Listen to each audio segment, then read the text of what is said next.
L'acqua è una risorsa non scontata e non infinita.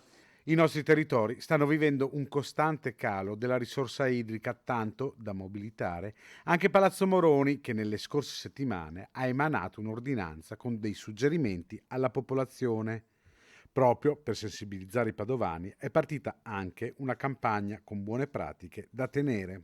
La cosa importante è essere consapevoli che ciascuno di noi, non solo gli enti di governo, le istituzioni, ma anche i cittadini, possono dare il contributo. Se ogni cittadino, attraverso i propri comportamenti, risparmia l'acqua nei propri usi domestici, dall'uso in casa all'uso anche per l'irrigazione dei giardini, possiamo dare un grande contributo all'ambiente per un uso responsabile della risorsa idrica che è l'acqua. Sono esclusi i razionamenti per gli usi domestici per la prossima estate, anche se la portata dei fiumi è visibilmente ridotta. Dal punto di vista idropotabile non ci saranno particolari problemi, ma è importante che ci sia un livello di attenzione da parte di tutti.